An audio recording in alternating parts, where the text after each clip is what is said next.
ఎంతో ప్రతిష్టాత్మకంగా చేపడుతున్న ముంబై అహ్మదాబాద్ బుల్లెట్ రైలు ప్రాజెక్టు పనులు శరవేగంగా సాగుతున్నాయి.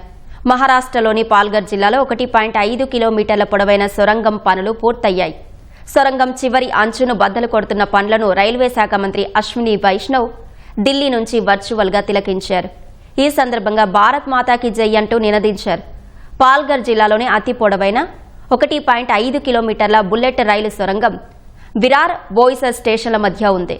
2025 సెప్టెంబర్లో ఠానే బీకేసీ మధ్య 5 కిలోమీటర్ల పొడవైన బుల్లెట్ రైలు సొరంగం పూర్తయినట్లు రైల్వే శాఖ తెలిపింది. 508 కిలోమీటర్ల పొడవైన ముంబై అహ్మదాబాద్ బుల్లెట్ రైలు ప్రాజెక్ట్ గుజరాత్, మహారాష్ట్ర, దాద్రా నగర్ హవేలీ మీదుగా వెళ్తుంది. మొత్తంగా 12 స్టేషన్లు ఉంటాయి. 320 కిలోమీటర్ల వేగంతో ప్రయాణించే బుల్లెట్ రైలు ప్రాజెక్టు నిర్మాణానికి జపాన్ ప్రభుత్వం సాంకేతిక, ఆర్థిక సహకారం అందిస్తోంది.